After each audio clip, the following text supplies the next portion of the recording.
বন্ধুরা, ইসলামের ইতিহাসে সবচাইতে শক্তিশালী ও বাহাদুর যোদ্ধা যদি কেউ থেকে থাকেন তিনি ছিলেন হযরত আলী। হযরত আলীর এই বীরত্বের কারণে আমাদের নবীজি তাকে খেতাব দিয়েছিলেন আসাদুল্লাহ, যার অর্থ হলো আল্লাহর সিংহ। হযরত আলী সম্পর্কে নবীজির মেয়ের জামাই ও ইসলামের চতুর্থ খলিফা ছিলেন। হযরত আলী প্রথম ও শেষ এমন একজন মানুষ ছিলেন যিনি কাবাতে জন্মগ্রহণ করেছিলেন। খায়বারের যুদ্ধ এমন একটা যুদ্ধ ছিল যেখানে মুসলিমদের জয়ী হওয়া অনেক মুশকিল ছিল, কিন্তু মুসলিম সেনাদের কমান্ড আল্লাহর সৈনিক হযরত আলীর হাতে ছিল।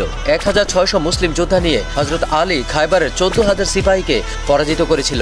যুদ্ধের সময়ে খায়বারের কেল্লার দরজাটা 40 জন সাহাবী মিলে নাড়াতে পারছিল না। তখন সবাই বলল, হযরত আলীকে ডাকো। হযরত আলী খায়বারের কেল্লার দরজাটাকে নিজের 2টা আঙ্গুলের সাহায্যে উপড়ে ফেলে দিয়েছিলেন, এতটা শক্তিশালী ছিলেন। কেল্লার যে উঁচু মিনার ছিল সেখানে ইসলামের পতাকাকে প্রতিষ্ঠিত করেছিলেন। ভিউয়ার্স, হযরত আলীর এই বীরত্বের প্রতি সম্মান দেখিয়ে কমেন্ট বক্সে ভালো কিছু কথা লিখে যান।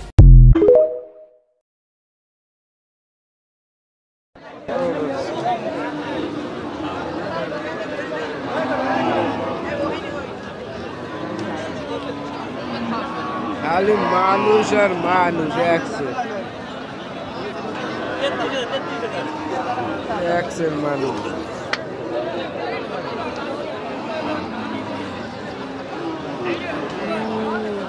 লোকজন বোঝায়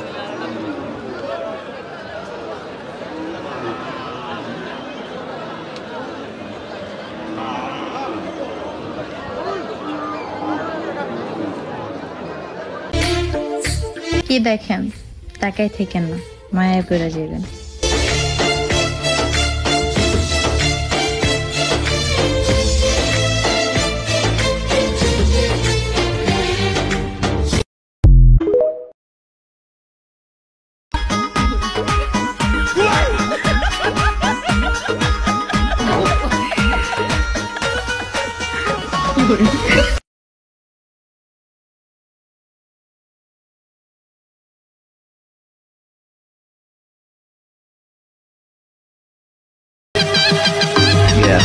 Are you good at it?